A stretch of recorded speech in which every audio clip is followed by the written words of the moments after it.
This episode is brought to you by Novilla Mattresses. Are you single, but planning on having another person in your bed now that the world is returning to normal?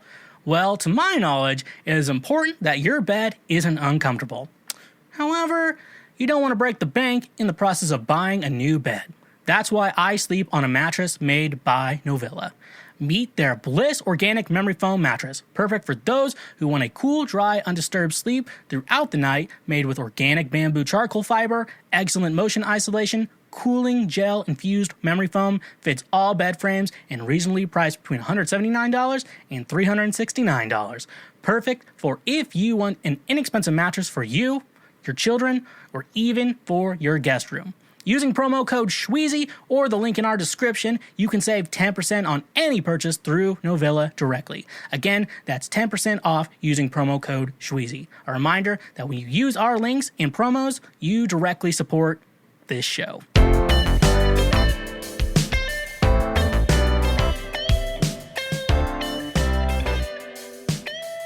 What is going on, my fellow Schwoke Lords? What is up? Welcome to another episode of Cancel Schweezy. Cancel Schweezy, the show that you can just get offended by and not deal with your own problems. Don't deal with your own problems today. On the show with me, I am Schweezy, aka the Foreplay King, back at it again with another hot take on the world and what's been going on in the previous week. Congratulations, you played yourself. And I guess you did play yourself. But welcome to the show today, folks. We got the best episode I have literally ever made. And you are just going to have to deal with exactly what I'm about to say and do. So much to do, so much to see, that we're not even going to cover that, the Smash Mouth guy. Just that pure chaos of a performance. But anyways, though, welcome to the show today. Like I said, we got the best show I've ever made, and we will ever do. So, first things first, let's talk about it. Go check out my music all over anywhere that you do stream your music at. That could be Spotify, could be Apple, could be Tidal, could be YouTube, could be Amazon, could be Deezer, could be iTunes. You could burn a CD of my music. That's 100% what you can do. Anyways, though, you go check that out. That's everywhere. Everywhere you stream your music, go listen to me. Back in June, I released my EP, Ride or Die Volume 2, which is out now wherever you stream your music. Ride or Die Volume 1 is also out wherever you stream your music, and also have an EP King, and a couple of singles sprinkled in there. In everywhere. And I really like that. So you gotta go check that shit out. So yeah, go check out everything I do. If you want to keep updates on me specifically, all you have to do, like I said, is follow me everywhere at TheSchweezy. That's at the sign, and then the THE, and then Schweezy, SCHWEEZY. Go follow me there. That's a great way to say thank you for being a friend, by going and following me wherever you get your music and your socials. Just follow TheSchweezy at everywhere. And you can just follow me directly. That's free things that you are able to do. One other thing you can do is I do stream video games every Thursday over on twitch.tv/TheSchweezy. That's another place that you can go say thank you for being a friend. Follow me over there. What you can go ahead and do is just press that follow button. You can get notified and see anytime. What is going on with my hair? You can see anytime I start playing video games. I play a lot of Fortnite. I've been looking into doing some other things. The possibility of us launching a Clips channel, maybe? A Clips channel? For video games? I don't know. We'll see. Anyways, go check me out. I am streaming every Thursday at the moment. Twitch.tv/TheSchweezy. One thing cool about Twitch, if you have an Amazon Prime account, which I know most of you do, can't imagine anyone out there doesn't at this point have an Amazon Prime account. What you can do is connect it and you get a Twitch Prime account. What you can do with your Twitch Prime account, you can subscribe to the Schweezy over on Twitch. What that means is when you subscribe to the Schweezy over on Twitch, you, yes, you, basically financially help support the show without spending any extra money. And that's like a $5 a month thing. So doing that basically gives Jeff Bezos $5 a month, extra $5 a month. And that guy has too much money. And we're going to talk about him in a little bit. But yeah, you don't want Jeff Bezos getting another $5. So what you do, connect the two accounts, subscribe to the Schweezy over on Twitch, financially help support the show and me and everything I do. Another way you can do that is our Patreon page. Patreon will allow you to financially support me and anything I'm doing forever and ever, because you would not undo that subscription for any of your means. That's the ends justify the memes, and I don't think you would ever do that to me, would you? Would you do that to Daddy? So, financially support the show. But those are two great ways to financially support me, everything I'm doing in this world. But like always, there's the free shit you can do. If you're watching the show on YouTube, which is our lesser audience than our audio-only listeners, you press the like button. Even if you're not listening, you can press the like button on the video, on any of the highlights. Subscribe to the show on YouTube. Great, too. We do post highlights, are the best bits of the show, and I know all of you have friends that are like, I really think they would love Cancel Schweezy, but I don't know the best way to get them into the show. That's where sharing one of the highlights comes in handy. You just, it's a shortened link. We're trying to keep them kind of like, we used to do longer bits for our highlights, but now they're shorter bits. And so the shorter bits are a lot easier. There's very quick things you can just send to your friends and family. It's like porn, Porn has the share button, and, you share this with your friends and family. I know everyone shares porn with their friends and family, and why not share Cancel Schweezy with your friends and family as well? That's a great way to say thank you for being a friend. Now for the audio listeners, which I know a majority of you are, what you can do is obviously subscribe to the show, leave us a 5-star rating. I know that doesn't seem like much, but it means everything to me. Just like saying all this stuff, like even the free shit. I know it's just like a simple click for you, pressing subscribe. It's easy for you, but it means the world to me. And leave a review. I know audio platforms like it when you leave a review. It can be bad. It can be good. I don't give a shit. I just think it's more important that you get your feelings out about me immediately, rather than let that build up inside you.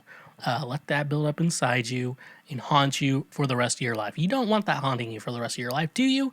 Do you want that haunting you for the rest of your life? You know why? That's rough, buddy. It'll be pretty rough if you don't get your feelings out about me. And the only way you can get your feelings out about me is by leaving a review, especially on Apple Podcasts. That's the best way to get your feelings out about me, because what else are you going to do? Okay, that's all you can do. So those are just some great ways to say thank you for being a friend. Travel down this road and back again. Heart is true. You're a pal and a confidant. So thank you. And that being said, as a train passes by that will probably not get picked up in the recording, let's get into previous week right now. Now, previous week right now, for those of you uninitiated to previous week right now, previous week right now is the news filtered through me. What matters to the world. It's news from the previous week that I'm going to go over right now. And that's the main topic of today's episode right now.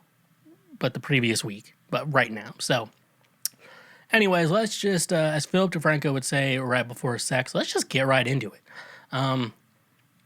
This article is from jinx.tv. That's the website, which I assume I don't think it's a streaming site, but they may show videos, so maybe. Very new to that. But I think this article has a lot in common. Smash Pro drops controller in toilet moments before major semifinal. Like I said, from Jinx TV. Accidents can happen in the world of esports, but rarely do we see something as strange and unique as what happened during Smash Con Fall Fest as Moist Esports Cola Adian dropped his controller in the toilet moments before facing Enrique Maester Hernandez in winners semis. Reaching top 8 of SmashCon wasn't an easy feat with a stacked bracket that included some of the world's best players despite notable absentees such as Leonardo, McLeo Lopez, and Gavin Tweak Dempsey. And me, I am one of the greatest Smash Brothers players ever. Cola managed to overcome veterans like Matt Elegant Fitzpatrick and Justice MVD Negron on his way to winners semis after an exhausting bracket. The Roy and Cloud player decided to take a quick bathroom break that ended up in tragedy. According to multiple people who were with Cola, including fellow pro Peanut, the Moist Esports sponsored player dropped his GameCube controller in the toilet. As a result, the SmashCon Fall Fest schedule had to be slightly stalled, much to the confusion of casters Rod and Max Ketchum. Eventually, Cola jumped on stage for his match against Maester, one that ended up going to Game 5, with the Mexican Game and Watch Bane coming out on top. Sadly for Cola, it seems that the spare controller wasn't cutting it, as he would lose to fellow Moist rep pairs Light Ramirez after dropping to the loser bracket, ending his run at 5th place. The 19-year-old who rose to prominence during the online era, winning tournaments like the Quarantine Series, has continued to prove he's got the chops to compete offline as well, recently winning InfinityCon as well as continuously making big waves of super majors, and we're sure that momentum won't stop soon. Ooh, so mainly what I want to tell this guy is... That's rough, buddy. Because, I don't know if you know this, I know a lot about the Smash Brothers esports because I'm basically the GOAT at Smash Brothers, and that's why they didn't invite me, because I'm way too good, and it's just not fair for other people to not see me play Smash. But I'm also, the GOAT at Fortnite too, and I'm already the GOAT at 2 things, and so it's just unfair for me to compete in these things. You can watch me play on twitch.tv/TheSchweezy.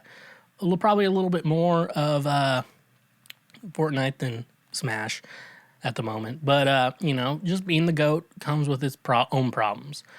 So what we can also say here, this is rough. That's rough, buddy. So I don't think people realize, especially with like Smash, especially in something in regards to controller setups. I know, I guess people who do the PC Master Race, those people will kind of get it, but the thing is with, I guess with even controller-based esports is the fact that like people get the controllers customized. There's one company I saw, Multi-Shine. Is that the name of the company? I'm just going to Google it real quick. Shine controllers. Yep, so Multi-Shine, I know they're a big company, but they will mod, I'll put a picture up right over here. They mod controllers for you, and that they're actually tournament approved, but they'll put like little notches in your controller. That way it helps you with jumps and everything. Modify the buttons on the controller. That will make everything work better. Even like change the C-stick, because it's typical on a GameCube controller, C-stick is like a tiny little bitch, but then change it to like a normal size controller. So one thing with that's one thing they do. Like you can get modded controllers that are tournament approved. That I will say this. And honestly though, it's kind of one of those things that if it's accessible to everyone, it's fine. I mean, it's hard to, in the end of the day, unless it's like, you can't really rig a game through a controller alone. I mean, you can like set up like, something doing like auto A or whatever, but no, you can't really do that. So people like will spend like, I think those Multi-Shine controllers can be up to like $200 a controller. Like that's the thing with these esports, especially with controller based ones. Like you'll get controllers customized. Like I've been watching videos of people who will switch their Switch Pro controller and put mechanical buttons inside of it. So it's like mechanical buttons like a keyboard. Not necessarily something that like, PC gamers really deal with it. Just buy an expensive controller, expensive keyboard and mouse that you like. That's all you do. Like with controllers, like you have to like get them modded like by humans, not by like machines in the end of the day. So that's the thing. So, I mean, I'm glad he had a back controller, but like, I don't know, like I have other controllers and they just don't do it. I mean, I have a friend who had a PlayStation 4 and he's like, I bet you can't win one on a PlayStation 4. I'm like, I probably could, but I don't know. Like, I play Fortnite on Xbox, and so our controllers are different. Even like the triggers are different. The way even like the setup is so different that it's just gonna be hard to actually try and win with that. So that's gonna be the big problem here. I feel like terrible for this guy. But also, can we talk about moist esports? Like, God. But no, for that guy, That's rough, buddy. and we salute you, my friend. Sorry that the worst thing in the world had happened to you. Yeah. In the future, don't do that. I guess that's what I'll say. Okay. Oh, this next one's interesting. I finally got quoted by someone. So this has come from Yahoo Entertainment. Adele says she's finally ready to release 30. It was my ride or die, which is one of my EPs that's out now, throughout the most turbulent period of my life. So the wait is over. On Wednesday, Adele announced that her new album 30 will be dropping on November 19th, and from the looks of her latest Instagram post, it's sure to be one of her most personal albums yet. I was certainly nowhere near where I'd hoped to be when I first started it nearly 3 years ago, she writes of the album.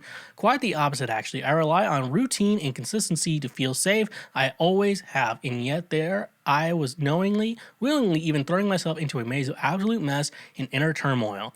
I've learned a lot of blistering home truths about myself along the way. She continued, I've shed many layers, but also wrapped myself in new ones, discovered genuinely useful and wholesome mentalities to lead with, and I feel like I've finally found my feeling again. I go as far as to say that I've never felt more peaceful in my life. And so I'm ready to finally put this album out. The album, which is all about divorce, baby, divorce, as she told a fan during an Instagram live over the weekend, acted as her saving grace while she healed from grief following her divorce from an ex, Simon Konecki, which was finalized earlier this year. It was my ride or die throughout the most turbulent period of my life, she said of the writing process. When I was writing it, it was my friend who came over with a bottle of wine and takeaway to cheer me up. My wise friend who always gives the best advice, not to forget the one who's wild and says, it's your Saturn return, babes, fuck it. You only live once. The friend who'd stay up all night and just hold my hand while I'd sob relentlessly, not knowing why. The get up and go friend who would pick me up and take me somewhere I said I didn't want to go, but just wanted to get me out of the house for some vitamin D. That friend who snuck in and left a magazine with a face mask and some bath salts to make me feel loved, while inadvertently reminding me not only what month it actually was, but that I should probably exercise some self-care. She added, and that friend who no matter what checked in on me even though I had stopped checking in with them because I'd become so consumed by my own grief. I've painstakingly rebuilt my house and my heart since then, and this album narrates it. Home is where the heart is. X. In an interview with Vogue, Adele explained that 30 wasn't just for her, but also for her 9-year-old son, Angelo. I just felt like I wanted to explain to him through this record when he's in his 20s or 30s who I am and why I voluntarily chose to dismantle his entire life in pursuit of my own happiness, she said, adding of the whole experience, it made him really unhappy sometimes, and that's a real wound for me in that I don't know if I'll ever be able to heal. If I can reach the reason why I left, if I can find that happiness and he sees me in that happiness, then maybe I'll be able to forgive myself for it. She added, I want my son to see me really love and be loved. It's really important to me. I've been on my journey to find my true happiness ever since. It just wasn't right for me anymore, she said of her marriage. I didn't want to end up like a lot of other people I knew. I wasn't miserable, but I would have been miserable had I not put myself first. I feel like this album is self-destruction, then self-reflection, and then sort of self-redemption, she explains, but I feel ready. I really want people to hear my side of the story this time. So very interesting. One, I'm very happy that Adele shouted out Ride or Die, my 2 EPs, Ride or Die Volume 1 and Ride or Die Volume 2, which is out now wherever you're streaming music like Spotify, Apple, Tidal, YouTube. You know the drill. So it's really cool. I'm very thankful. Thank you, Adele, for shouting me out in this recent interview and the multiple different interviews that you did talking about Ride or Die Volume 1 and 2. I'm just really blessed. And guess what? And I really like that. So that's something I hope you remember me by. All I ask is if this is my last night with you. Hold me like I'm more than just a friend. So, I don't know why I just sang there. And I actually tried really hard, and it probably didn't come out very well. I needed to cough, too. I think it's really interesting.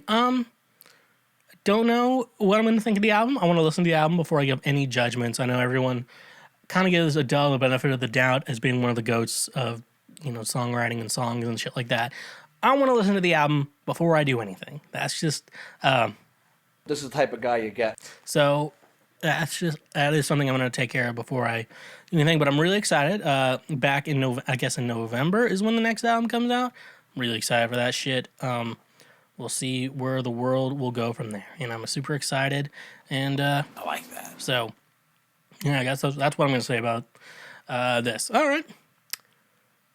Paul McCartney compares Beatles to Rolling Stones. They're a blues cover band.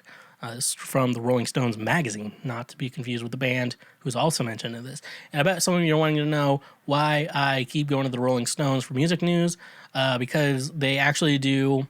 They're one of the best sources for music news because they do what's popular and what's mainstream, but it's not like Teen Beat magazine, like just stupid ass gossip. So that's really cool.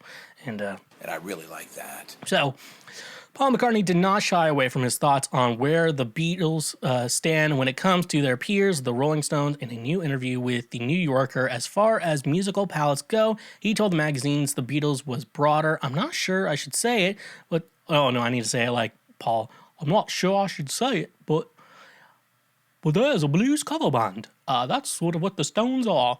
He said, I think our nest was cast a bit wider than theirs. Despite it sounding like a dig, Ian McCartney had previously said that the Beatles are a better band to him. The decade-long rivalry is more friendly and good-natured than adversarial. Last year, while speaking with Howard Stern on SiriusXM, he agreed with the host's assertion that the Beatles were the better band, though he also made clear he was a fan of the Rolling Stones. The Stones are a fantastic group, McCartney said, adding that he goes to see them live when he can. They are rooted in the blues. When we are writing stuff, it has to do with the blues, whereas we had a little more influence, he told Stern. He added, there are a lot of differences, and I love the Stones, but I'm with you. The Beatles were better. Mick Jagger responded to McCartney's comments to Stern shortly afterwards in an interview with Zane Lowe during his Apple Music show. That's so funny, he said, laughing. He's a sweetheart. There's obviously no competition. Jagger also elaborated on the primary difference between the two. The Rolling Stones have been a big concert band in other decades and other eras when the Beatles never even did an arena tour.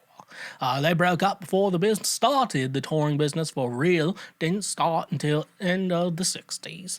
That's the big deal difference between these two bands. One band is unbelievably luckily still playing in stadiums and the other band doesn't exist. In an upcoming interview slated to air on BBC Radio 4 later this month, McCartney discussed the Beatles' breakup and said he personally was not the cause of their demise, but rather it stemmed from John Lennon.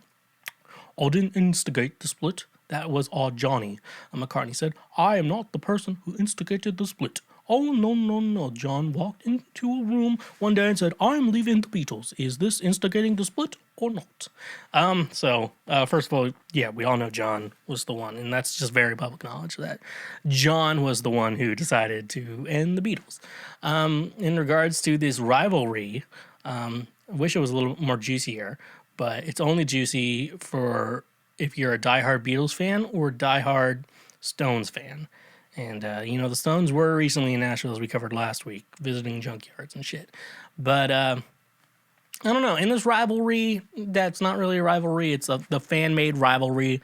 I'm going to go with the Beatles. I feel like the Beatles are a lot more influential, where the Rolling Stones are more like a concert act. Rock me up!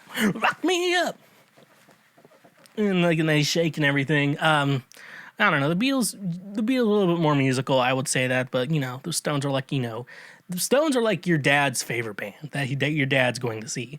But, like, if you're going to talk about, like, music, the Beatles win. It's it's just how it is. And This is the type of guy you get. yeah, you can't really move anywhere from there. That's just kind of, you talk about it, and you talk about the Beatles, and you talk about like their classical influences, and then you have to talk about the classical influences, why that happened, and yada yada yada. We talk about music history. The Beatles come up a lot, and I think Frank's trying to get in, but I kicked him out because he was being a bitch, or a son of a bitch, technically. But yeah, what I would say, yeah, no, the Beatles musically are better, but it's okay to like the Rolling Stones. It's okay to like anything you like. It's just who you are, and This is the type of guy you get. okay. So we're gonna end that with that. Last article I have for the episode. This is straight up from Mashable. World's richest man Jeff Bezos can't wait to watch anti-capitalist Squid Game. LOL. They put LOL in the title.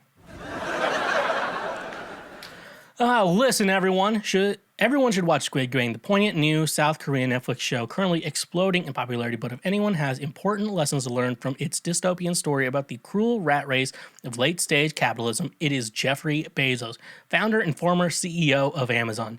On Sunday, Bezos tweeted praise at Netflix for an international strategy that helped the Korean show take off globally, calling this business success impressive and inspiring. However, a parenthetical made clear that the richest man in the world might not realize that Squid Game is actually not very favorable in its depiction of the Jeff Bezoses of our world.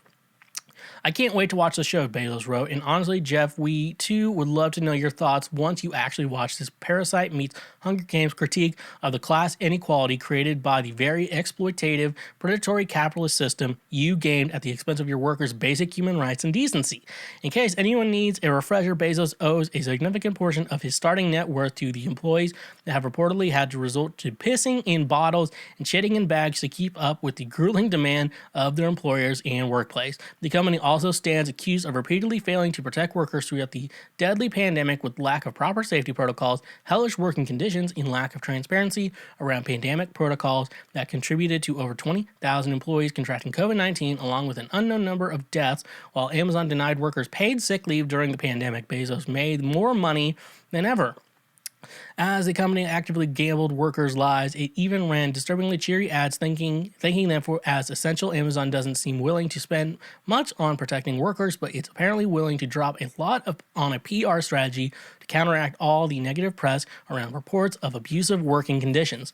Now, Squid Game is obviously fictional, but there's a reason why it's resonating with so many people, as Eat the Rich sentiments go mainstream enough to wind up at the Met Gala. If you've seen even just the first episode of Squid Game, you'll know exactly how ironic it is for Bezos to miss the point of this disturbing show entirely while marveling at its profitability for Netflix. The show's message is far from subtle, and it's not hard to see why so many global viewers can relate to its metaphors for how the 1% traps everyone else in a cruel capitalist game that cannot ever truly win, at least not without losing all remaining shreds of humanity. Twitter users did their best to warn Bezos of what he was in for. Another made it clear that what role Bezos would play in the fictional world, and, well, it isn't a hero. And other suggestions he jot down what lessons he takes from it. Many took the tweet as an opportunity to point out that we collectively hate it here. So let's circle back with Jeff, either after he actually watches Squid Game or after the people start bringing out the guillotine for uber rich. For his sake, we hope they get Netflix in space. So, very funny shit. You know, one thing I want to get into before we get back to this. Has anyone noticed Jeff Bezos' eye? I mean, it's okay. I'm not like shaming him for having the problem, but I'm just saying, if you're the richest man in the world, I feel like you should be able to fix that problem, like with your eye, not be like looking like this, or and shit like that. But yeah, no, I just think it's funny, and no one even thought to bring up the fact that Jeffrey Bezos has two shows on Amazon's streaming platform, that is basically a show about two shows, Invincible and The Boys. And the show is about the show basic plot is that there's a Superman-like character who's like invincible and strong, and they're kind of the bad guys of the series. That's not spoiling anything, but so the Superman character is the bad guy. But who is Superman's arch nemesis? Lex Luthor. And who is Lex Luthor? Jeff Bezos. So, like, I love the funny is like, yeah, we're gonna be producing shows that show Superman's actually the bad guy, not Lex Luthor. Lex Luthor's the good guy. And here's the thing with Jeff. Oh no, and I see the memes from the first red light green light rays, a little girl, and it's like the cameras in the eyes detecting if someone's trying to use the bathroom while they're at work, shit like that. That's a funny meme. But another thing though, I don't know. Jeff has so much money, like cutting even the slightest bit of like, you know what, I'm going to lose 1% of my wealth and make Amazon a place you can work at that is like, that is praised for how great of a place it is to work. Like, wouldn't you want to do that? Like, it's not going to do, he's still going to be the richest man in the world, but he could do that and be like, yeah, I'm pretty much the greatest human being of all time. So Jeffrey Bezos, you did it. Bum, bum, you did it. Jeffrey Bezos. Look at you. You were able to get your hands on a PlayStation 5 or an Xbox Series X. Look at how lucky you are. But you don't have any games to play with it. Congratulations. You played yourself. Well, what if I told you that you could play games for a fraction of the new game price? Well, today's sponsor, Gamefly, is here to help you out. You probably already know that Gamefly is the best video game rental service out there. Let's be real. There's some games you're going to keep forever, which for me are Super Smash Bros. Ultimate and Zelda Breath of the Wild. Most games out there, you're only going to play once, then never pick up again. I know. I bought some games that are now just taking up space on a shelf, which sucks. That's where Gamefly comes in perfectly, because Gamefly literally is the best video game rental service out there. You can keep the games as long as you want, and when you're done, you just send it back and then get your next game in the mail very quickly, like 2 days. And if you end up loving the game you rented, you can even keep the purchase from Gamefly and pay a used game price, which is a great price. Using our link in the description today, get your first 2 months of Gamefly for only $10. So start playing new games using the link in our description. And remember, when you use our links, you directly support this show. You fat piece of shit. Hashtag pray for Micah. Looks like you haven't moved a muscle in the last year. Why not try and lose some extra weight and work towards a healthy lifestyle? To do that, though, you are going to need some fitness supplements to get the most out of your workout. That's where today's sponsor, FNX Fitness, comes in handy. Losing weight? Gaining muscle? Or do you need the energy to do a workout in the first place? That's where FNX Fitness comes in. FNX Fitness is committed to creating innovative supplements of the highest quality that provide focus for a productive morning, energy to thrive all day, performance supplements to reach new goals, unique sleep and recovery formulas to support any sport, and healthy supplements to support an active lifestyle for years to come. I also really enjoy their clothing line that makes you look good while you work out as well. And another thing I love about FNX Fitness is that with every purchase, they donate a gallon of water to a child in need. Start working out smarter, not harder, by using the link in our description today. You can save 15% on your purchase, so go save 15% on some of the best supplements out there when using the link in our description. And remember, when you use our links, you directly support this show. All right, so the newest season of You on Netflix just dropped, and for this show, I make a lot of sacrifices for Cancel Schweezy. I have decided that I would binge the whole thing an entire night, and now I'm going to talk to you about it for the show. Obviously, for the show, This is the type of guy you get. So I initially did this for the show, and now I'm going to sit here and talk to you about it. I didn't do it for any other reason other than this show. So, my backstory, season 3, we're talking about season 3 today. I initially watched the show when season 2, I believe, was already out or just came out.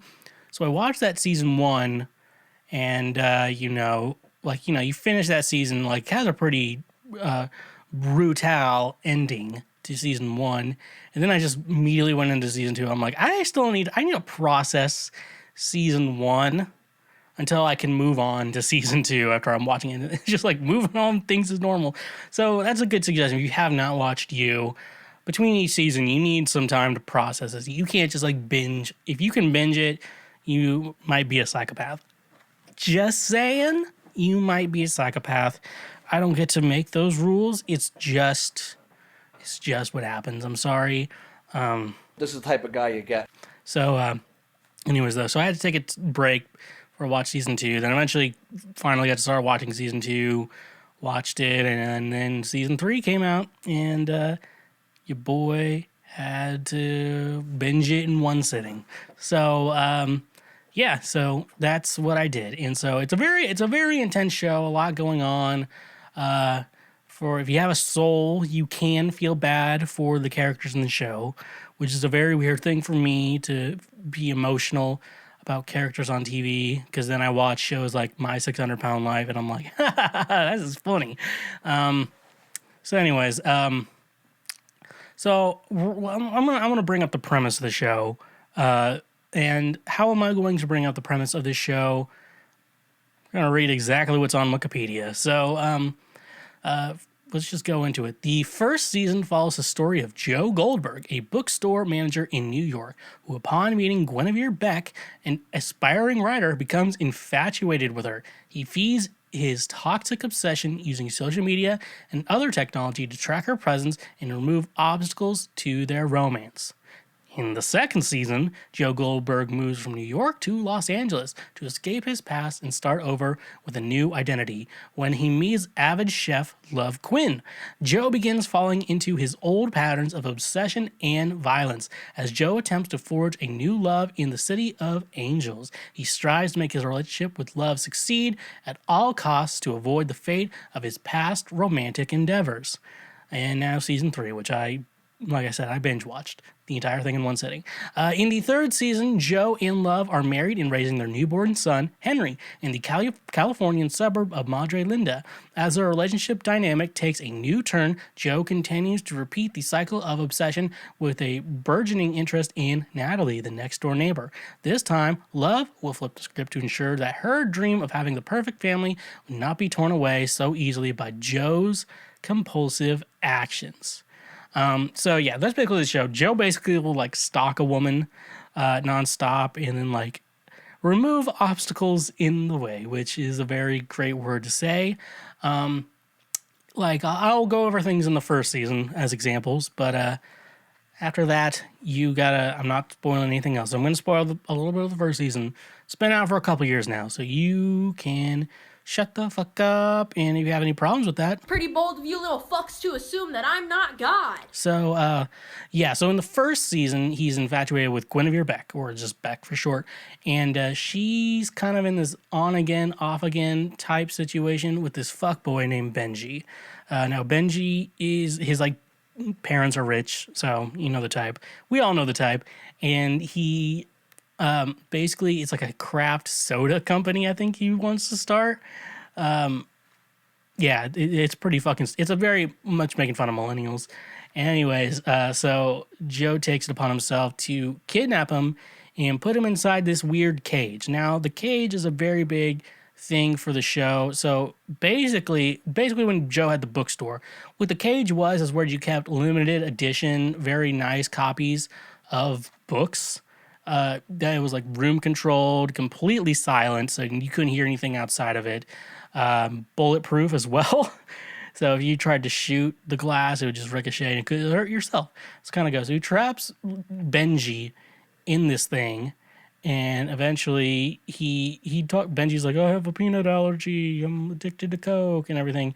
So like eventually he decides to kill Benji. I don't know why he's keeping him in the cage. I don't know why he just kill him immediately. And so, like, eventually he puts, like, a cup of peanut oil in his coffee, or a soy latte, I believe it is, and then he dies. He's like, oh, I guess you were right about that peanut allergy. Then eventually he fixes everything, and basically like he's on his phone posting shit for a couple days, and then eventually Benji just disappears off the face of the earth, not relating to, and somehow Joe gets away with it too, which is he does murder people in the show. People get murdered in the show, so, and like they always get away with it. I just assume I always just assume they get caught pretty easily, but apparently you can get away with murder.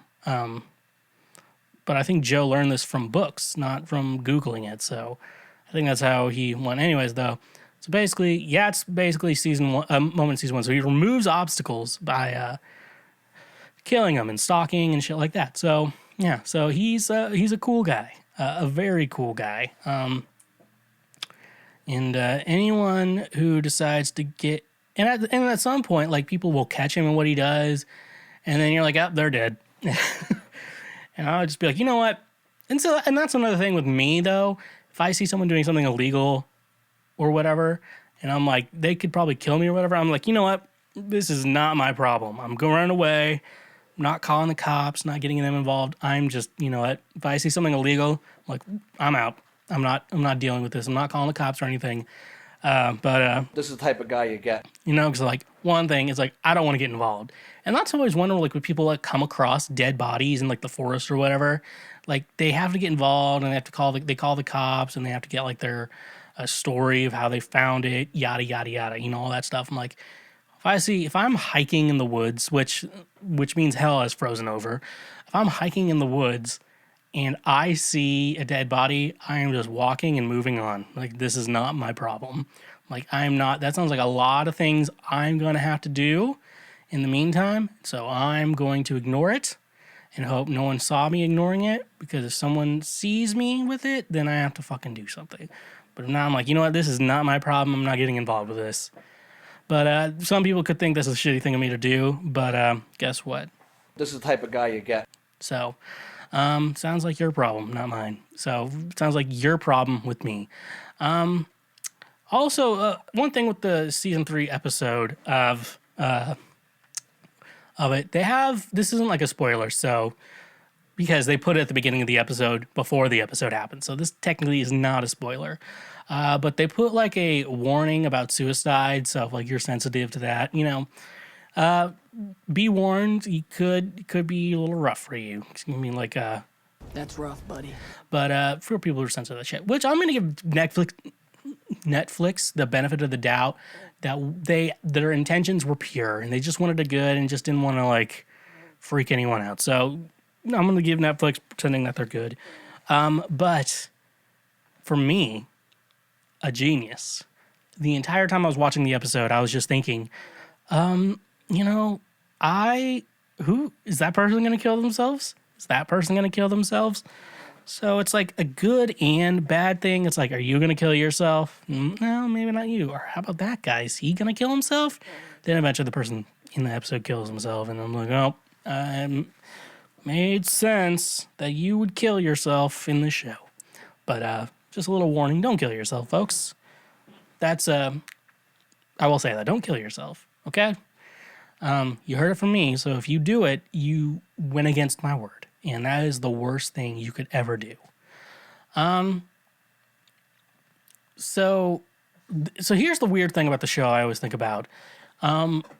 Joe Goldberg, which, a reminder, Frank is up. He's just under the bed.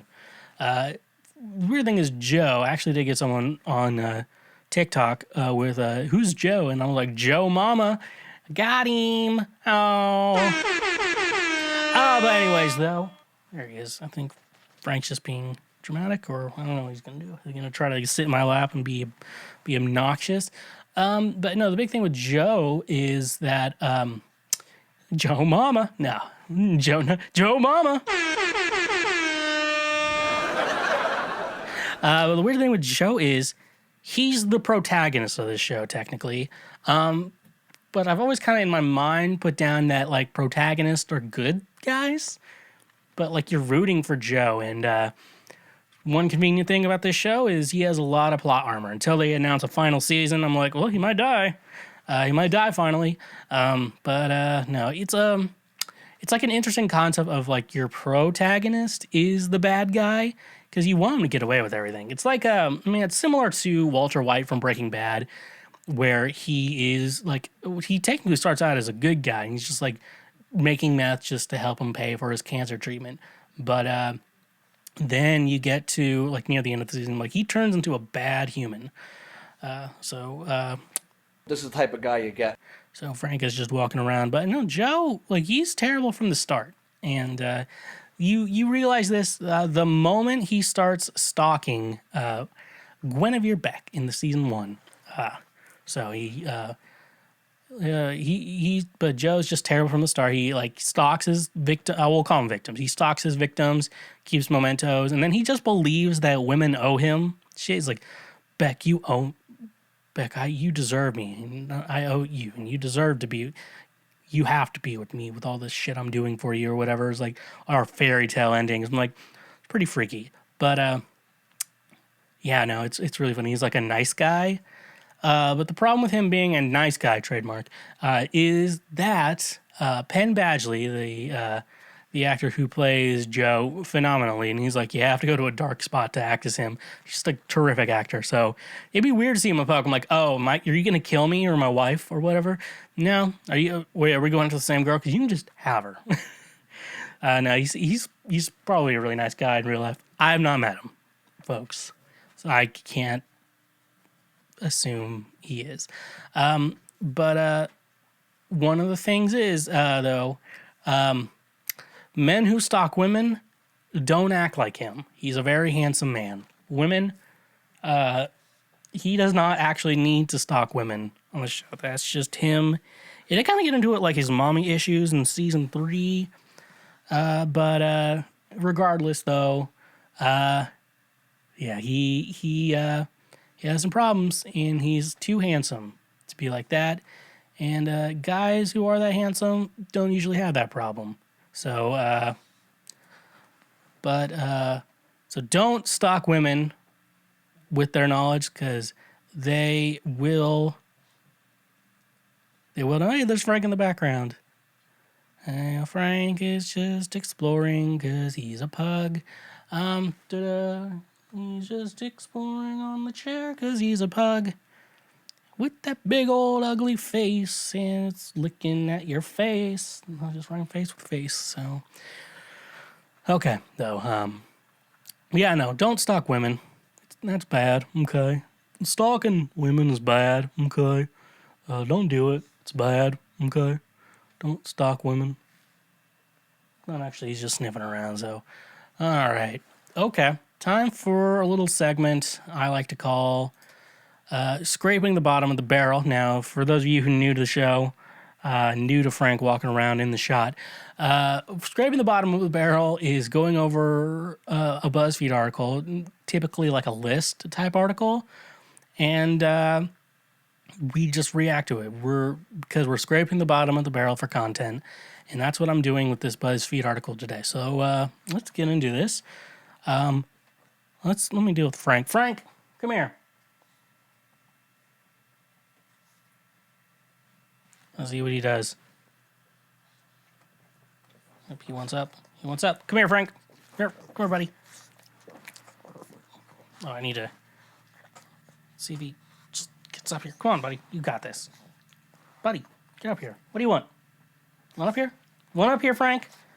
Am I making good podcast content with you? All right. So, let me make sure he's not on my headphones. Jesus, Frank. Okay. All right. So, this article, Jesus, now we're finally getting into it. Always sleep with the door closed, and 16 other tips that could save your life. Frank, I think you messed up my hair. Ah, you licked my face. I saw you licking poop earlier today. You're down. That was having fun with Frank. Fun little segment. Let's fix my hair. There we go. Now Frank is just gonna act like annoying. I took him for a walk today, and he's acting like this. Frank, go to sleep. Just sleep some more. Okay, so This is from BuzzFeed. Always sleep with the door open. Congratulations, you played yourself. Okay, always sleep with the door closed and 16 other tips that could save your life. So I'm here to save your life today, folks. I'm here to save the day. White savior complex. Anyways, so let's go into number 1. No, we recently came across, they just steal content from Reddit. So, okay. If your car's accelerator pedal gets stuck on something else is causing unintended acceleration, put it in neutral. Okay.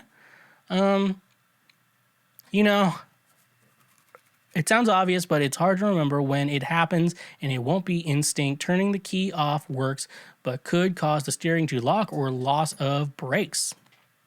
Okay. That is something like I never thought of, but because I've never been in the situation, but it could be useful. So yeah, let's. Very, very impressive. I will remember that in the future.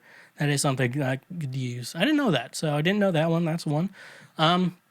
2, whether you're being attacked or taken, always remember to scrap the bejesus out of the person. This way, you'll have their DNA under your nails. Went dark immediately. Number 2 just went extremely dark. Like, number 1 is an unfortunate circumstance. Number 2 is just very dark. I will remember that. Honestly, I'm not going to struggle very hard, to be honest. So that's something. Number 3, sleep with the door closed. If a fire happens while you're sleeping, having the door closed can leave your room almost completely untouched. It is a good thing to remember. And also, who are the psychopaths that sleep with their door open? Now, I kind of get children. I cannot sleep with the door open. It was like, I don't know why. It was just like really hot in my apartment, or I guess just in my room in my home. And so like I left the door open. No one was home, so I left the door open and just to let some like colder air in, just so I wasn't like hot as hell. And then I think I went back to sleep, and I couldn't sleep. I'm like, this is weird. I can't sleep with the door open like this. I don't like it. I really, really, really don't like it. And I don't know how some people can and how some people live like that, because it's fucking weird. And don't do that shit ever. Number 4, a wagging tail does not always mean that the dog is friendly. Now, I believe that's true. Typically, you kind of have to try and go in for a pet very gently and see if the dog, like this dog right here that's wandering around the room while I'm trying to record, he likes everybody. He will only get mad at you if you try clipping his nails, like I have tried to do, and like he's trying to get in my lap right now, but he had his chance and he lost it. And listen to him. So this dog is friendly. But this dog is also an asshole. Look at him right now. He's just like, you won't let me sit on your lap and disrupt you from getting work done. Can you make like a pig noise or something, Frank? And I don't think Frank is a cute dog. He's just small and giving the illusion that he's cute. That is who Frank is. Anyways, this dog is friendly.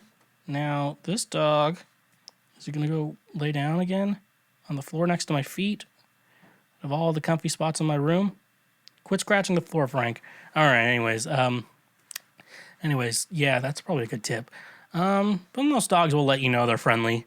Number 5, in the event you need to break a car door window, don't try to smash the window in the dead center car door. Frank, stop it. God damn it. In the event of you need to break a car door, don't try to smash the window in the dead center. Car door windows should be tempered glass, which is much more brittle along their edges, so strike there instead.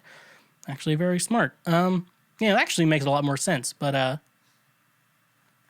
I never thought of that. But I'm going to make a guess that if you're having to smash a car window, you're going to hit it multiple times. You're going to hit it more than once. That's a fact. So remember that. Remember that, and remember me. when I'm gone. What's this button do? Be gone, fuck! That's a good life lesson. Number 6, flammable and inflammable mean the same thing. That's one of the situations I'm like, they probably mean the same thing. I'm just gonna not try it. It sounds like a lot of work to just me not try. Anyways, where'd that dog go? Probably under the bed again. 7, if you're lost in the woods, stay where you are. The chances of finding the way out on your own are pretty slim, and you're just creating a larger search area. That is very smart. Also, just don't go in the woods.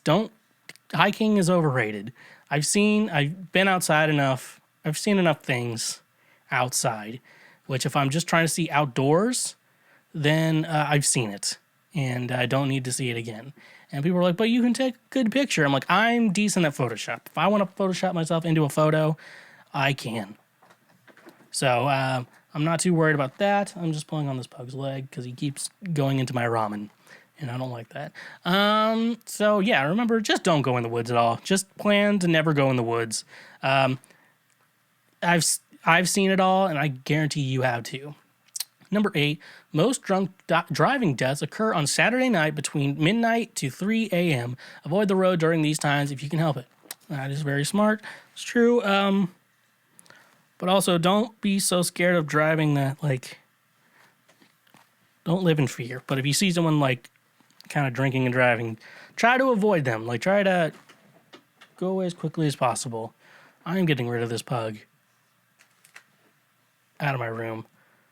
Because if you just want him to sleep, but he doesn't. Number 9, if you're near the ocean and water suddenly disappears / recedes unexpectedly, get out of there and get to high ground because it's likely a tsunami. That's very smart.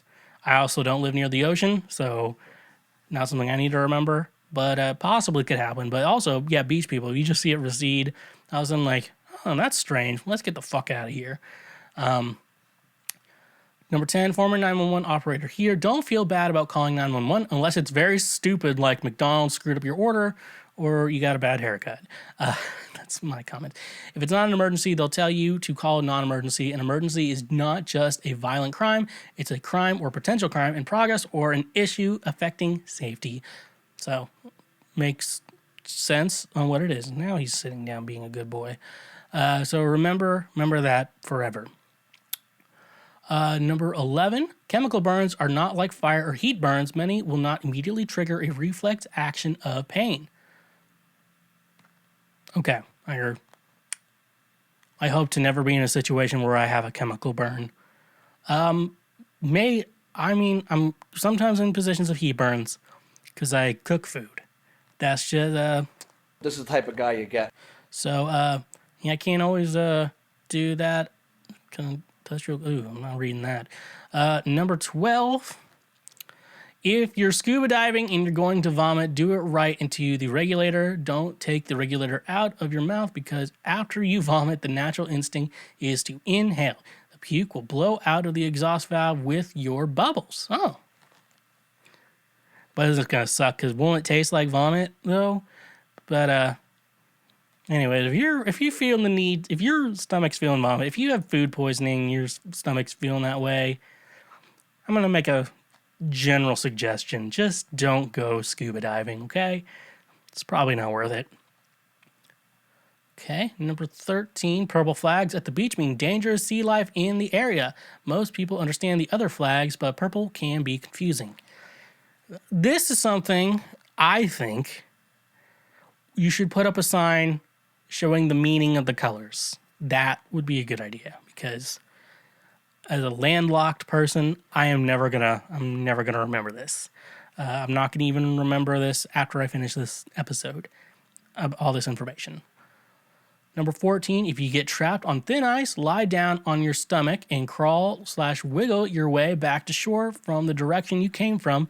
Chances are, if your ice held you when you were standing up, it will continue to hold you with your weight dispersed over more surface area. That is actually very smart. That is what a smart person would do. That's what a smart person would do. I would not think to do that. I would be like, slide to the left, woo! I'd be like, I'd go on my stomach, woo! That's how I would get off of it. I'm an idiot. And we all know this. Number 15, check your nuts once a week and don't be afraid to go to the doctor if you notice something. Yeah, that's actually very true. And I actually tell everyone, all men out there, that you need to manually jerk off at least once a week, or maybe I'd say maybe once a month, or best once every 2 weeks. Real men do it like once a day. They nut once a day, but no, you got to manually do it every once in a while, even if you're having regular sex, because that'll really tell you what's going on, what is and isn't going on. So, fellas, you got to manually do it every once in a while. That's the way it is. All right. Number 16, if you're on or close to train rails, trains move faster than they appear to. I have an idea. If you see a train, get out of the fucking way. That's what I'm going to say. If you see a train, just get out of the fucking way. Just stop being an R word, which Republican is the new R word. And the last one, finally, you can give yourself the Heimlich maneuver. Now, I got to read more info on this.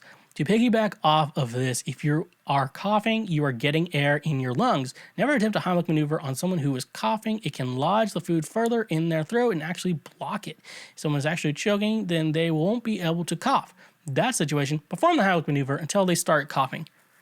It says you can give yourself the Heimlich maneuver? Okay, this is misleading. Anyways, that is a good tip. If they're coughing, that means air is getting in. So don't do the Heimlich. But if they're actually choking, they won't be able to cough.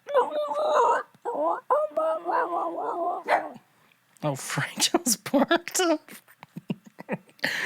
Anyways, though, I hope these life lessons have helped you out. They've certainly helped me out. Most of them, not at all. Because I'm going to try to not go outside as much as possible. Maybe walk the little demon that lives in my home. And not much else. So, yeah. We live in a society. In our current society, actually having to physically walk into a liquor store should be a thing of the past. That's why I get all my booze from Drizly. Drizly gets all your favorite beer, seltzer, wine, whiskey, and much more delivered directly to your home. With their easy-to-use mobile app, we are getting one step closer to never leaving our homes. You know, it's saying something when it is being praised as the Amazon for liquor. Drizly is my go-to app for getting all the booze I need so I can do basically anything the hell I want. So using our link in the description today, you can save $5 off your first purchase through Drizly. Drizly has proprietary ID verification technology that it provides to its retail partners that allows drivers to scan IDs for more than a barcode to make sure the purchaser is over 21 years old in the US and of legal drinking age in Canada. Retailers on Drizly may also have a minimum order or delivery fee. So, using the link in our description today, get $5 off your first order with Drizly. And remember, when you use our links, you directly support this show. Cooking your own meals are for people with proper amounts of serotonin, which is no one. Are you depressed and hungry? Well, you're still going to be depressed, but you no longer have to be hungry thanks to today's sponsor, DoorDash. If you don't know of DoorDash, they bring you food you are craving directly to your door. Even while I'm dieting, I still get food from Wingstop, Chipotle, and even Central Barbecue here in Nashville. I like that. With over 300,000 partners in the U.S., Puerto Rico, Canada, and Australia, you can get $10 off each of your first 3 DoorDash orders over $15 when you sign up using the link in our description. Treat yourself like the king and queen you are and order from DoorDash today. Again, that's $10 off your first 3 orders over $15 when you use the link in our description. And remember, when you use our links, you directly support this show. All right, so have you ever had a problem before? I haven't, so that's why I'm going to solve all yours. Let's just get right into it. Does getting a boner make a sound? Be gone, fuck! I like how I put the wrong button. Duh. I'm asking this stupid question because I'm deaf and people have teased me that I can't hear boners.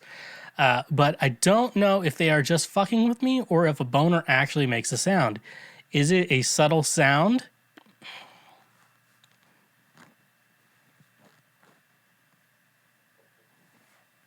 That's rough, buddy. Oh my gosh. Some people are just, oh my God. Boners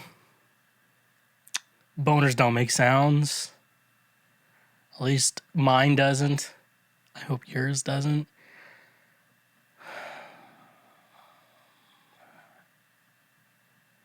But, yeah, your friends are just messing with you. But sometimes the best thing to do when a friend's messing with you is to do that shit back. And be like, I think do you have a boner right now? I thought I heard it. Or something like that. I don't know. I don't know how the best thing to do with this situation. But I'm going to tell you, it is kind of funny, but also kind of shitty to do. But I didn't do it, so I have nothing to worry about. 'Cause that's the way it is when you want it the most. Little easy way out. Yeah, but just in case any woman wants to know who is not initiated, boners don't make sounds. And thank God they don't, because that would just be awkward. And just thinking about for the women out there, when you're kind of like men in high school and stuff like that, you can just randomly get boners, and sometimes they're during class. I got one on a drive to like a worship leader retreat back in the Christian days, and it's not like you're turned on; you just get them. It's just I think there's like a science behind it. It's like this is the age you need to start reproducing or whatever, and this is gonna be your best time for reproduction. But thank God, because imagine just sitting in like math class, and already you're worried about having to go to you get a boner, and you're already worried about like, don't call me to go to the front and answer this, and then it's like, can you answer this? Okay, and walk up, ding, because I imagine if a boner made a sound, it'd be a dinging noise. Anyways, I probably shouldn't keep talking about this. Let's move on to better things in life. Question number 2 I got. Am I gay? That's rough, buddy. This is the type of guy you get. Okay, let's just see. Let me determine if you're gay. I have been in a relationship with my current girlfriend since we were both 16. She was the first person I ever had sex with. However, when I was 12 to 13, me and a male friend, 12 to 13, also masturbated off next to each other. To me, this was us experimenting. However, I jerk off more to gay porn, twinks in particular, than I do off straight porn. I have also chatted to young adults online as well. The thought of you put off instead of having sex with a male does not interest me, but hand jobs, blow jobs does. Me and my girlfriend don't really have sex that often, so is this contributing to my fantasies? This is very interesting. Because you don't want to have sex with a guy. However, you do jerk off to gay porn. So, it's interesting. So, yeah, there's a little bit of a conundrum, but you say you don't want to. To me, making a logical guess, you might be bisexual. Like, you could be attracted to men, but it doesn't mean you necessarily have to have sex with men. I think I made an argument a long time ago about, I think it was Pride Month. Oh, maybe it was back in June, that, like, people are always trying to make Pride about them. And then I just thought of like how many people out there are pretending to be bisexual or pansexual out there, just to be like, I'm part of this community too. But then they just never date, someone of the same sex. Like there has to be a lot more cases out there than they're actually true. But I'm not gonna call people out on that shit. One, because it could backfire, and 2, I really honestly just don't care. Here's one thing I would worry about. I would not worry about anything about your sexuality. You like who you like, and I'm at a weird point where I don't think you should be putting labels on that shit. Just be like, you're with a woman right now. You have sex sometimes. And so you generally just doing that. But if you break up or something like that, and then you're like, you know what, I want to be in a relationship and or hook up with this guy. Doesn't matter. To be honest, and I'm gonna be thinking out loud for a second. I really don't think your sexuality matters that much in the grand scheme of things. Like, I don't know. It's weird, like, when people make their whole personality behind it. And so I'm like, honestly, who you want to fuck is honestly between you and the person that you're trying to have sex with. Honestly, at the end of the day, that's all that matters. So, jerk off to what you want, fuck you want. It doesn't matter. Are you gay? No. Bisexual? Maybe. Coincidence? I don't think so. Mystery? Maybe. Hotel? Trivago. Number 3. I hate having sex with my girlfriend, even though I am attracted to her. Man, these are really spicy today. I don't know why all these questions are so spicy. But then again, things happen for a reason. And sometimes those reasons are you suck. We have been dating for 2 years and we have started to have sex recently. I love my girlfriend. I am attracted to her, but I don't know what the problem is. Feel good having sex with her, but it feels terrible afterwards. I feel like the only reason we have sex is because I want to make her happy and she likes having sex. We have tried different things and most of them make me feel like shit. And the only thing that makes me feel great afterwards is giving her oral. It makes me feel great. I can't really describe the feeling really, but it feels like I am on a drug of some kind and I don't think it is about making her happy. The act makes me feel really happy and it lifts my mood up for the whole damn day. Don't know. I haven't talked to my girl about this because I feel this is a me problem and she has been perfect. I feel really terrible when I have sex. While having sex, the pleasure kind of overwhelms it, but after we finish, it's downright awful. It feels horrible. I don't know why I feel this way at all. There's a couple different things we could be talking about in this situation. One question, this may be a little too deep and I'm going to ruin the moment. Oh my gosh, so deep. I fucking love it. This is a little bit of a deep question, but were you molested as a child? I'm obviously you're not here right now to answer that, but it can be a contributing factor to the situation. Another thought, because sometimes after that, it feels weird. That could be a situation. Are you a former Christian? Because then you have Christian guilt and premarital sex. You've been dating for 2 years and you just started having sex? You said you're both 18 in this. Okay. That could be a contributing factor. But you feel good getting her off. So this is kind of interesting. So you feel good when you get her off, but when you get off, you feel terrible. There's a guilt coming over you. So this is a very therapist type of question. Maybe that a therapist should probably be a better person to answer. So if you can get therapy, that might be a good thing. But yeah, I wouldn't blame her. This is a you problem. You got that part right. You are dealing with your own problems like a real human instead of blaming others for your problems. I know a lot of people do that, and they blame me. But I am not your problem. You're the problem. Like people, you have a drinking problem. It's like, I don't have a drinking problem. You have a problem with my drinking. So, yeah.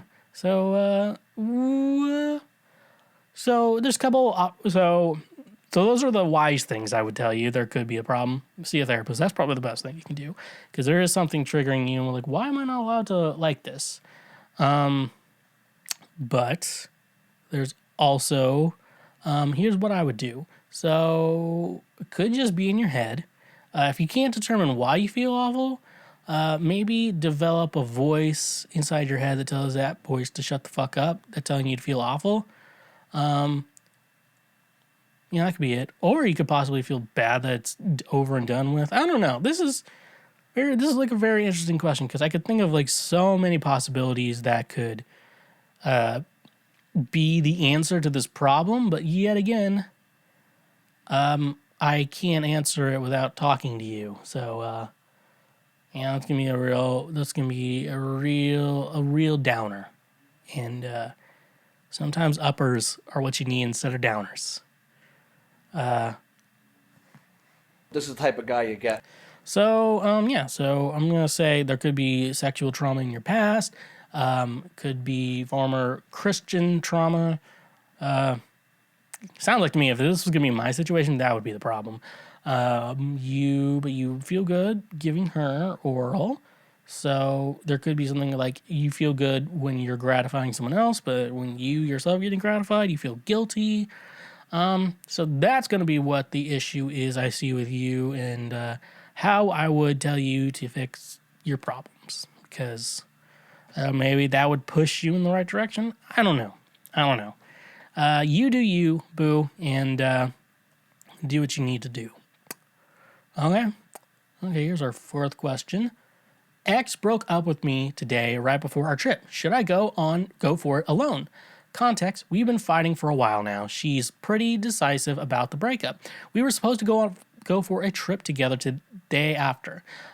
We were both looking forward to the quality time together, hoping it would reignite the lost spark. Should I go for the trip alone, or should I stay home with my loved ones? I'm really broken. I don't know which option will make me feel better. What you doing? Buddy, you're going on that trip. If it's alone or not, you're going on that trip. Because most of all, you probably already spent some money on that trip, and you're not gonna waste your money. You're not gonna waste your money. You're not gonna waste your money.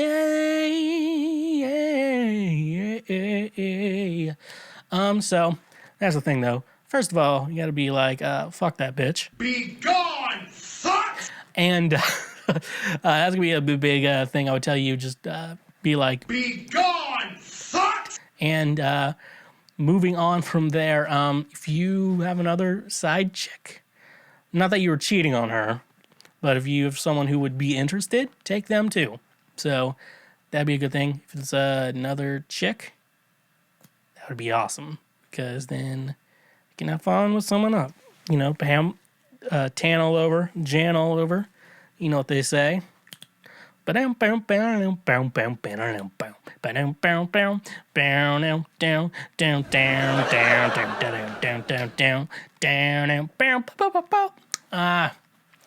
I would suggest, 100% go on that trip.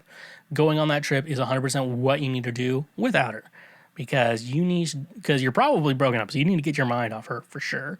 If you're gonna bring someone with you, that'd be a good idea. If you got a side chick that you could take with you, 100%, that'd be the perfect thing you need to do in this situation. Take someone else, someone who would appreciate this trip and not be a total fucking bitch. I identify as a fucking threat. So you better, that's something you better do. You better do that. If you want to go solo, that's also cool, but you're gonna have to try and hook up on this vacation, okay? That's the thing, that I don't know where on vacation spots you can go to hook up. Hey, I went on vacation alone. Did you also go on vacation alone? Let's hook up. Like single cruises, I guess you could do that. But do cruises still exist? I think they do. But I also don't want to go on a cruise. That sounds fucking awful. But in the meantime, though, you don't necessarily need to. You don't need anyone. You have me. I'll go with you if you want, but no, I gotta do the podcast. But yeah, no, you gotta go. You gotta get your mind off her. Hook up with someone else. Rebound. Just do that. That's gonna be your number one priority on this trip. Gotta find rebounds, because rebounds are gonna be what you need to succeed. Can't spell succeed without suck. You need the suck. Get someone else to suck you off. That's gonna be what you need. Gotta get your mind off her, you know? Be gone, sucks! And do the do, you know? Get some Mountain Dew while you're on the trip. You know, you could probably have alcohol. This could be all expenses paid vacation. And in that case, they should have Mountain Dew on the trip. If they don't, I don't know. I like that soda. I like Mountain Dew. And I like Coca-Cola from like McDonald's or Coke Zero. Coke Zero is pretty good. But regardless of the situation, use this time to just fucking enjoy yourself and enjoy other women. and be the man you need to be. Pretty bold of you little fucks to assume that I'm not God. For all the haters out there who tell me I'm wrong on the internet. So, fuck you. And, yeah. Are furries real? Basically the title. I don't know any furries, have never seen any in real life, and the whole thing seems so cringe that it can't be real. Am I too old for this, 30 plus, or is it some joke I don't get? You have lived such a blessed life to have never had to fully interact with someone who claims to be a furry. Now, I know some furries.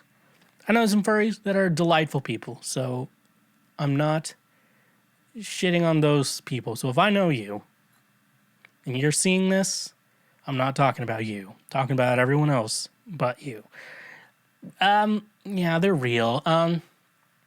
Some of them keep it to themselves. It's a big thing online.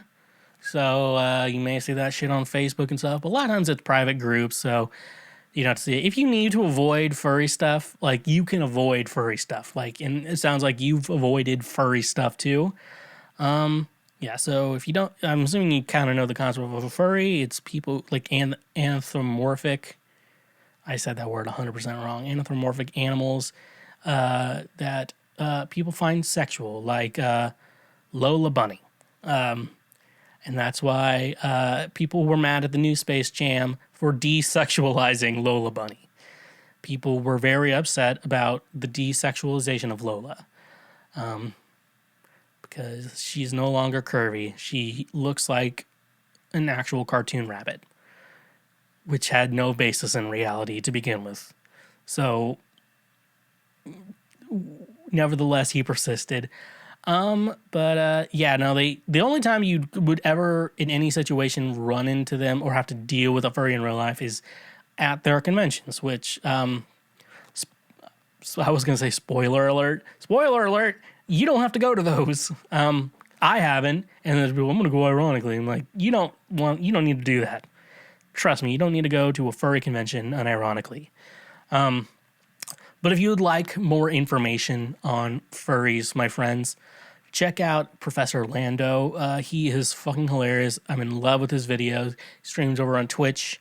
Y'all need to go check out Professor Lando immediately. He is one of the best and funniest people I've seen on the internet in a long, long time. And he taught me what submissive and breedable is. Then he brought in the bussy, which is the boy pussy.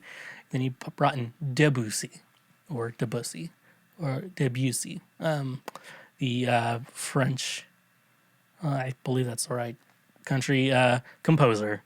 And yeah, so he's a great way of connecting them. Like, I'm definitely in love with his videos on Pokemon or sexual. There's even one video I remember watching that he'll give you a line you can cross on, like, are you just sexually attracted to an animal, or is like this thing hot? Sounds weird while I describe it, but everyone go check out Professor Lando. He is great. So, yes. Next question. We only have two more left in our day. All right. I just found a package of Magnum condoms in my spouse's nightstand. I had opened up the nightstand for some chapstick, and they were just sitting right there. I do not have a Magnum dong for a Magnum condom. We have been together 9 years, married 5. The expiration date on them is for 2025, which means they were manufactured in 2020. We have been in a fairly intimacy-free relationship for the last 3 years. Any advice I make on her is very quickly shut down. During a recent conversation, she had told me that she no longer wants sex and just doesn't feel the need for it anymore. I'm so lost. How do I approach this? Ooh. Congratulations, you played yourself. Buddy, she's cheating on you. And from the looks of it, someone who is very well hung. But here's a little thing I've heard. Magnums actually fit all dick sizes, but they're just able to, like, fit the bigger ones too. Jesus Christ, dude. I mean, it's one thing to, like, check condoms in your sexless marriage, but them to be the extra large ones. That's why she doesn't fucking need. That's what I don't feel the need for sex anymore. ... The silent words, which are always important in relationships with you, because some dude is railing her, and one day you're gonna get a call, and be like, "My cervix is broken," and be like, "How is your cervix broken?" I tripped. She definitely did not trip. She got jackhammered, and that jackhammer broke her cervix. And whoever is using this condom, and I gotta say though, it's one thing to cheat on your partners, which is a shitty thing to do, especially in this situation. Sounds like she just really doesn't want to end the marriage, and I don't feel the need for sex anymore. Fuck you. That's you're a shitty person. I just don't feel the need for sex anymore. I'm like, there's always a need for sex, folks. That question will never change. There will always be a need for sex. And I really like that. I do not have a Magnum dong for a Magnum condom. So yeah, she's definitely cheating on you. If you try to any advance on her, but if you bring this up, she'll definitely have some answers. You know how you said that you don't feel the need for sex anymore? Apparently you do, because some dude with a fucking third leg has decided that he needs to rail you. And now, it's one thing to cheat, like I said. It's one thing to be cheating on your spouse. It's one thing to be cheating in a man's own bed, like a Novilla mattress. If I get cheated on my Novilla mattress, which you can get 10% off using promo code Schweezy, it is a very shitty thing that you're doing. Cheating on someone in their own bed. He's laying on his side of the bed. How shitty is that? I hope you're washing the sheets too, because that's just disrespect right there. To be cheating on someone with your Novilla mattress, 10% off using promo code Schweezy, FYI. Don't cheat, folks. Just grow some balls. And I know people are like, that's sexist. Women have balls too. They're on the inside. Because pee is stored in the balls. That's why it's called the penis. Okay? That's science for you. Anyways, though.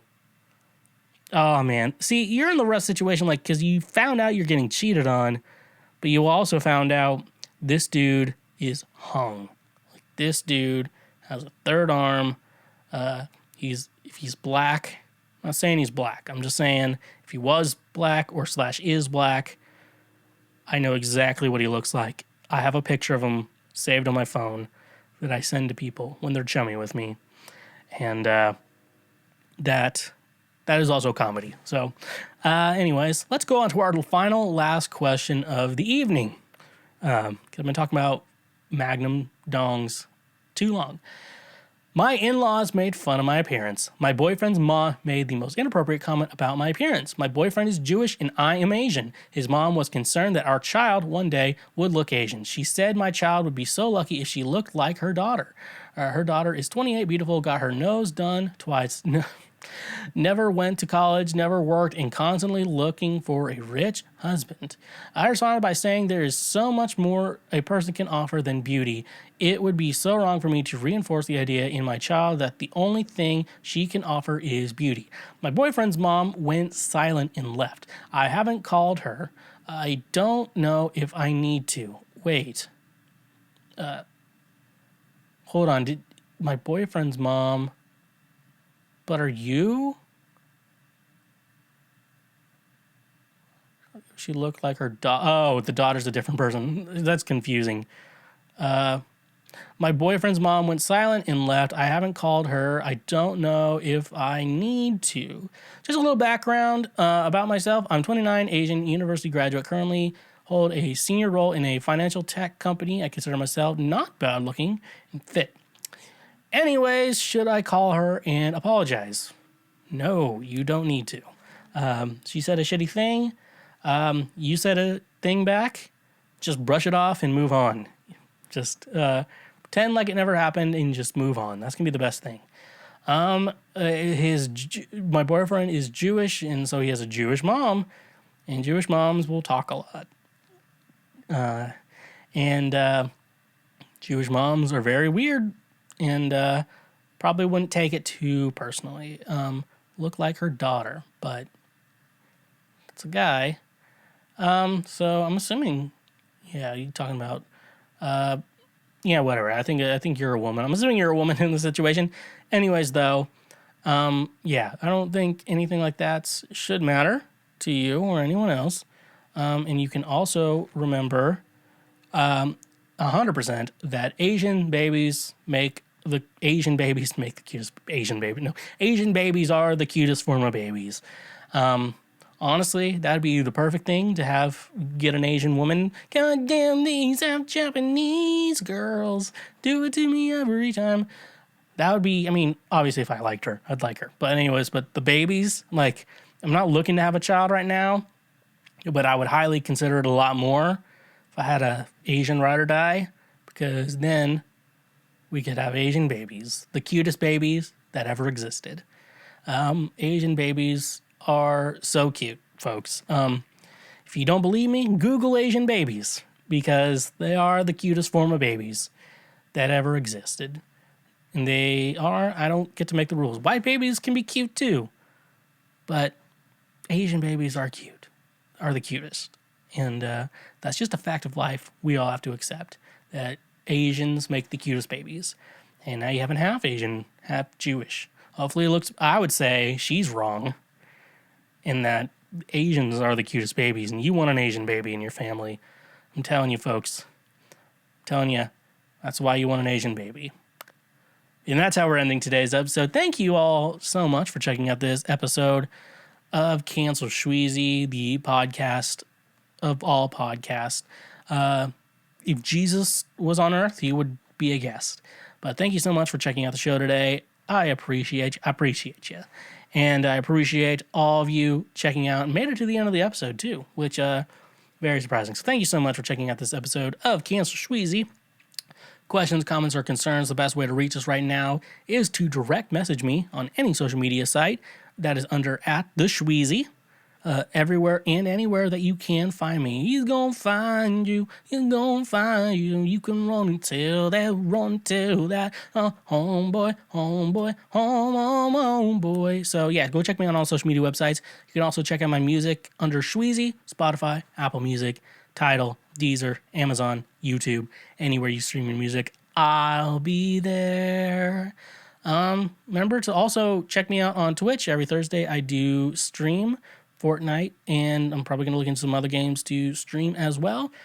Great fun. If you have an Amazon Prime account, like I said, you can always connect the two and give me a free subscribe. It's a $5 deal that you get for free with your Amazon Prime account. It takes away $5 from Jeffrey Bezos. So do that. Best thing you can do is check out our Patreon, financially support the show, and a great way to say thank you for being a friend. Travel down this road back again. Heart is true, you're a pal and a confidant. So thank you so much for that. But free shit you can do if you're on YouTube. Like this video, subscribe to the channel. We want to get those subscribes way, way, way up. We post our highlights, so if you have a friend wanting to get into the show, share those. Great way to get someone else into the show and tell them how great this show is, how it's the greatest podcast that has ever existed, and that's what they need to watch and listen to. Free shit you can also do, like, yeah, those are free shit for the video side. For the audio side, obviously, leave a 5-star review, and especially rate us 5 stars at minimum. You know, it's not much for you. It means the whole world to me. Actually, any of this, even the free shit. Subscribing, sharing, everything on YouTube. And that's a great way to say thank you for being a friend. Also, subscribe to me and follow me everywhere. That's just the main lesson of today. And with that being said, let's end this episode right. Honk if you love butt drugs and stay awesome. Believe it or not, Schweg isn't at home. Please leave a message at the beep. I must be out or I'd pick up the phone. Where could I be? Believe it or not, I'm not home. Hey, Hey, you just finished a full episode of Cancel Schweezy. Thank you so much for finishing the full episode. You made it this far, and I am super proud of you. If you want to support the show even further, we do have a Patreon page where you can financially support the show, keep us going financially, and being one of the top-ranking Schwoke Lords that I know that you can be. And thank you so much. Make sure you like and subscribe this video if you're watching on YouTube, or if you're listening to the audio. Make sure you subscribe and leave a review wherever you're listening to the podcast. Thank you so much. And like I said before, stay awesome.